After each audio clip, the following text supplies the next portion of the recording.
Egyptian Foreign Minister Samir Shoukry reportedly made his historic visit to Jerusalem this week in an effort to restart the peace process between Israel and the Palestinians. But apparently there were a lot more issues on the table that needed to be discussed. ILTV's Steve Leibowitz sat down with former Ambassador Yoram Ettinger to discuss why Egypt is becoming closer with the Jewish state. The Palestinian issue has never been the crux of the Arab-Israeli conflict. The Palestinian issue has never been the crown jewel of Arab policymaking. The Palestinian issue has never been a core cause of Middle East turbulence. The Egyptian interest in dialoguing with Israel has to do with the impact of the Arab tsunami on the survival of the current regime in Egypt.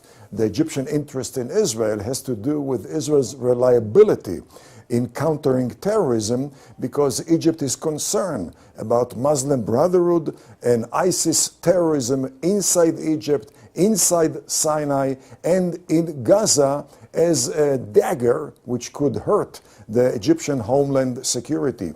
Egypt is concerned about Iran's megalomaniac aspirations, and they consider Israel to be their top ally in defiance of Iran.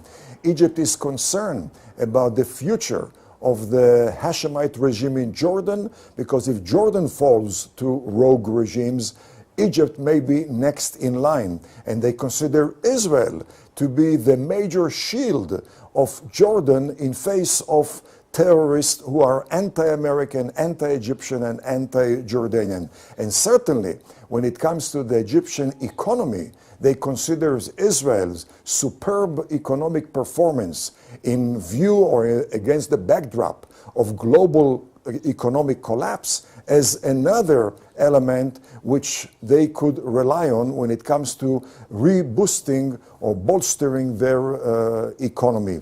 Last and not least, Egypt would like to have an enhanced image in the U.S., and they are aware of Israel's special role as far as U.S. domestic policy and U.S. foreign policy. And therefore, their ties with Israel, as far as Egypt is concerned, is a very major bonus as far as their ties with the USA. But the Palestinian issue is, at least for the Egyptians, a fig leaf, a reason for him to come here. That's what he declares is a major part of the reason for him visiting. They're coming up with initiatives. Do you think those initiatives will be serious, will be workable? Well, one should be aware of a cardinal rule of Middle East politics or intra-Arab politics. On words, one does not pay custom, and we should make a very, very big difference. We should be aware of the big difference between the Egyptian talk and the Egyptian walk. The Egyptians are very, very passionate when it comes to talk about the Palestinians. However, their walk has been anywhere from indifference to hostility towards the Palestinians, beginning, by the way, in 1948, during the 1948 war, when they took over Gaza, and rather than turning it over to the Palestinians, they controlled it until 1967, and they prohibited any Palestinian activity in Gaza. The Egyptians are paying lip service to the Palestinian cause. And today the Egyptian-U.S. relationship is still not where it was, certainly back in the days of Mubarak. Well, certainly we have here another effect of the Obama national security policy. As far as Obama is concerned, the Muslim Brotherhood are a legitimate element inside Egypt.